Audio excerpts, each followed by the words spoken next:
What's the story, everyone? Welcome back to Gaelic Games Fan TV. How's the form? How is everybody getting on? Today we're going to be talking about Waterford hurling, because Waterford, in my opinion, are in massive trouble going into 2024 and going into the future as well, to be perfectly honest with you. So I suppose what prompted me to make this video was the news that Austin Gleeson has decided that he will be opting out of the Waterford panel for next season. I think that's a massive blow for Waterford. When we look at Austin Gleeson, when we look at what he brings to this Waterford team, his ability scoring wise, his ability with the hurl, and also the leadership qualities that he brings to this side, and the experience of having been in this Waterford team consistently over the last 6 to 7 years, I think missing him is going to be a massive blow for Waterford next season. And to be honest with you, like, looking at Waterford in general, looking at them at underage level, looking at their senior team from a hurling perspective, I think Waterford are in, they're in a bit of a crisis at the minute, and they're in massive trouble going into next season. And,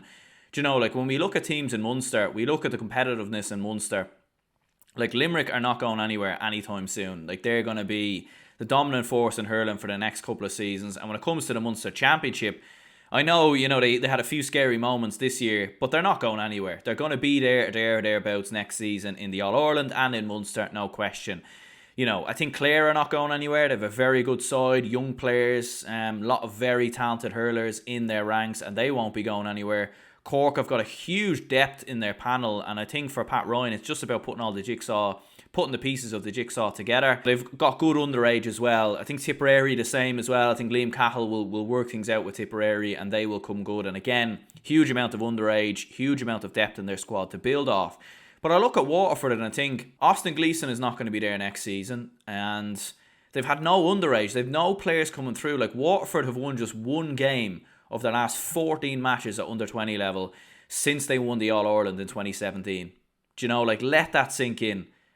So Waterford are not producing anything at underage level, in my opinion. They've no players coming through. They've no pick for Davy Fitz to go into. There's nothing coming through at all, in my opinion. And look, Munster Championship is very, very competitive, so maybe, Davy Fitz will look at it and think, well, some of these players played all right in certain matches, so we can bring these in. But there's no distinctive player. There's no player that you think of straight away under 20 level that you think could come in. Like, you look at Limerick and there's players like Stephen O'Brien, Cathal O'Neill, loads of great underage players who can't even, really make the breakthrough for Limerick because of how good their senior team is. But even if there's injuries, there's other players there who can make the step up. Same with Tipperary, same with Cork, and even same with Clare to a certain extent as well. And Waterford, for me, there's nothing coming through. And then you look at the current crop of players. You have that generation of players who obviously were part of the 2016 crop who won the Under-21 All-Ireland, and a lot of players who obviously played in the 2017 All-Ireland senior hurling final, likes of Jamie Barron. Obviously, Austin Gleeson isn't there anymore. Tyg de Burke has been in now through injuries. But you've had a couple of other notable retirements along the way as well. And, like, you do have some wonderful hurlers in this team. I think Desi Hutchinson, for me, is one of the most skillful hurlers in the country. I think when he has the ball, the way he moves with the ball, there isn't many players who move with the ball like him. And I think he is one of the most trickiest and most skillful forwards in the country. I really like Calum Lyons at wing-back. We haven't really seen much of him under Davy Fitz, and I don't know if his style of hurling really fits into what Davy Fitz brings to Waterford. Davy Fitz's style, I don't think suits a player like Calum Lyons. You do have a good player like Patrick Fitzgerald who could make the breakthrough in the next couple of seasons, in fairness, and Ballygunner are producing a lot of top players within that club, but generally it just doesn't feel right with Waterford. And I made a video about a year ago discussing why Davy Fitz would be successful with Waterford, and I have to say, I've made some bold predictions down the years on this channel. I've got some things right, I've got a lot of things wrong, especially in the last year. I've definitely got a lot of things wrong. I think this year was definitely the year where I got more things wrong than right. I remember discussing Davy Fitz, and I thought he'd be a success with Waterford. I really, really did, because of what he achieved with Clare. He's won trophies at every team he's been with, and I thought this Waterford side, coming into their prime, he will get the best out of them. He'll cause shocks, he'll cause surprises. And I think Davy Fitz, in my opinion, loves this element of being wrote off. I think he loves the element of people talking bad about him and everything else, because that's what galvanises him, and that's what gives him the fire in his belly to, give to these Waterford players, and they'll go and reflect that out on the pitch. But I didn't see that last year.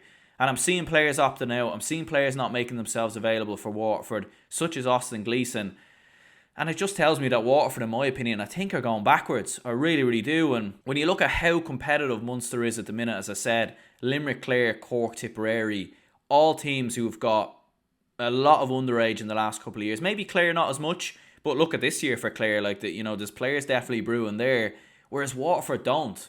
Waterford don't have that. And, I think there's a danger that Waterford could really be cut, could really go into the wilderness in the next couple of years. And I think there's a possibility that Waterford don't get out of Munster for the next 2, 3, 4 years on the bounce when you look at it. Because, like as I said, the quality of Limerick's team, the quality of Clare, Cork and Tipperary, like Waterford don't have those players coming through. And you're now having the more senior, experienced players not make themselves available. And like as soon as Desi Hutchinson, like the thing is, because of Ballygunner, because they're doing so well at club level, and because of the fact that your likes of your Desi Hutchinsons, your Pat Fitzgeralds, Neil Montgomery, all these players, because of the fact they're playing so consistently for their club for the entirety of the season, there's a possibility that some of those players could potentially say, well, do you know what? I'm giving so much for Ballygunner that maybe they don't want to play for Waterford in the next couple of years. And as soon as that happens, as soon as Waterford lose those players, and as soon as more players retire, I think Waterford could become an easy win in Munster every season. I really do. And that's because of the level of the other teams and because of the fact that Waterford are in huge decline. And look, it was only a couple of years ago, 2 years ago, that, everybody thought that Waterford were the closest team to Limerick, including myself, 2022, after winning the league title, winning the opening game in Munster versus Tipperary, getting to the All-Ireland final in 2020, obviously losing to Limerick. We all felt that under Liam Cahill, Waterford were building something. They were onto something, and they were, I think it was always going to be tough to stop Limerick, but if any team was best placed to do it, we all felt that Waterford were maybe going to be the team. And since then, it's gone, the whole thing has gone up in smoke. It's gone up in smoke, and Waterford have completely regressed. Liam Cahill's gone back to Tipperary. And Davy Fitz, like, as much as I'm one of probably a few people who likes Davy Fitz as a manager. I think he does get a lot of disrespect sometimes. He does get a lot of shade thrown towards him. I would have been in favour of him coming to Dublin personally. Last year, I thought he would have been a great fit for Dublin. But I'm just not too sure if his style of management is working and his style of play with Waterford is working for this team. Waterford have flip-flopped in the way that they've played in many ways. They've gone from a highly intensive, highly aggressive style of hurling where they were pressing high up the pitch, they were playing the ball quickly. In some ways, they were mirror imaging the way that Limerick played in many ways, with the short hand passes, the flicks, and this real quick, entertaining style of hurling. They've gone from that to a real regressive, defensive-based style where they're leaving one man up top at the best of times. They're isolating Desi Hutchinson, and they're struggling to get anything going in terms of their attack. And I think maybe that's why Austin Gleeson has decided he doesn't want to play for Waterford next year, because is it fun? Is it entertaining? I'm not too sure that it is. It's a system that's all based on defence. And look, don't get me wrong, there is an element of attack in there. We saw against Tipperary when they mix it up and try and attack. We see that, but there's too much focus on stopping the opposition rather than playing to their strengths. And honestly, when I look at this Waterford side and I look at the players that they have, the senior players, opting out, not making themselves available. It's not like Austin Gleeson has announced his retirement as well. Do you know that way? Like, it's been pretty clear that he's opted out. So, he could come back in at a future date. But for me, it tells me that he's not enjoying it, and he's not, maybe he doesn't like this style of management. I don't know. But I think Waterford are in a bad place at the minute. I really, really do. I think when you look at the other four teams in Munster, the progression that they're making, the success of those teams at underage level, and then you look at Waterford, who, as I said, have won one game out of 14 of their last 14 matches at under 20 level since they won the All-Ireland in 2016. At minor level, they have a very similar record as well. I think 2013 was the last time they won that.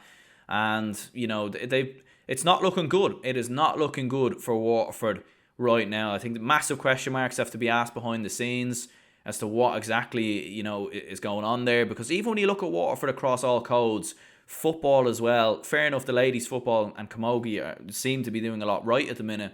But especially at men's level, Like there's just not there's like what is going on there. There's nothing coming through a football, a hurling, and you just wonder like what is going wrong at Waterford at the minute and what they need to do to be successful.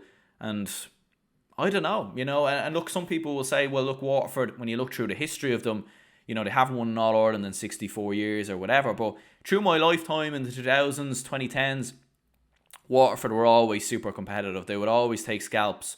You always felt like they weren't a million miles away from, winning Munster titles or competing, or, they weren't a million miles off it. And fair enough, population-wise, they've one of the least in Munster. Resources-wise, don't seem to be there. But I don't know. When you look at how well Clare are doing, when you look at how well Limerick are doing, I think Waterford really, in my opinion, should be doing a lot better than what they are.